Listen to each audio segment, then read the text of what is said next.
جمعية الدعوة والإرشاد وتوعية الجاليات بمحافظة بدر। ইমাম তিরমিজি রাহিমাহুল্লাহ হাদিস বর্ণনা করেছেন আব্দুল্লাহ ইবনে বুসর থেকে।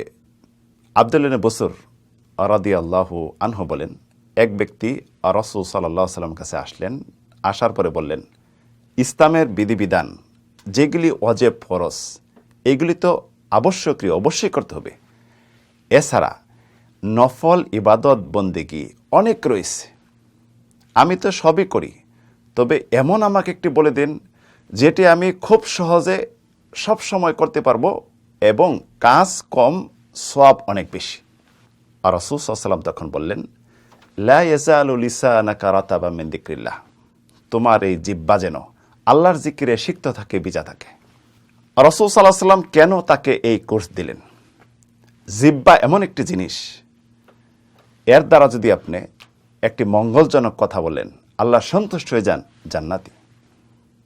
আর অমঙ্গলজনক যদি কথা হয়ে থাকে, আল্লাহ রাব্বুল আলামিনের অসন্তোষীমূলক যদি কথা হয়ে থাকে, হতে পারে এই জন্য আপনার ঠিকানা জাহান্নামী। এই জিহ্বার কারণে মানুষের আমল সব বরবাদ হয়।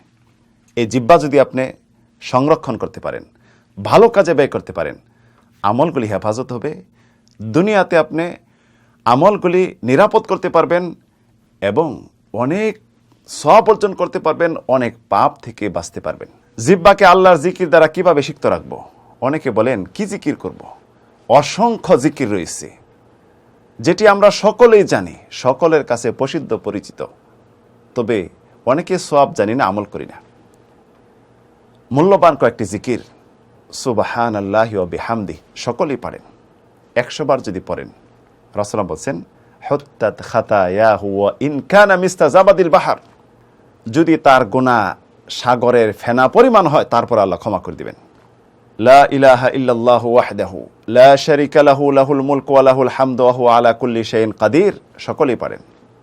10 বার যদি কেউ পড়েন, রাসূলুল্লাহ বলেন, কানা কামান আতাকা আরবাআতা আনফুসিম মিন ওলাদ ইসমাঈল, সে যেন মুসলিম 4 জন কৃত দাসকে স্বাধীন করলো, মুক্ত করে দিল। অত্যন্ত ফজিলতপূর্ণ কাজ। রাসূলুল্লাহ বলেছেন, 2টি শব্দ খুবই সহজ, কিন্তু আল্লাহর কাছে অত্যন্ত প্রিয়, মিজানের পাল্লা অত্যন্ত ভারী হবে। ইমাম বুখারী হাদিস বর্ণনা করেছেন, 2টি হলো সুবহানাল্লাহি ওয়া বিহামদিহি সুবহানাল্লাহিল আযীম, সকলেই পারি। রাসূলুল্লাহ মেসাদ করেছেন, সুবহানাল্লাহ ওয়ালহামদুলিল্লাহ ওয়া লা ইলাহা ইল্লাল্লাহু আল্লাহু আকবার আহাব্বু ইলাইয়া খায়রুম মিম্মা তালাত আলাইহি শামস, দুনিয়ার সব থেকে আমার কাছে এটি উত্তম। আল্লাহর কাছে প্রিয় বাক্য এই 4টি। একদিন রাসূলুল্লাহ সাহাবীদেরকে প্রশ্ন করলেন, তোমাদের কেউ আসো 1000 সওয়াব অর্জন করতে পারবে? সাহাবীরা বললেন, কিভাবে সম্ভব?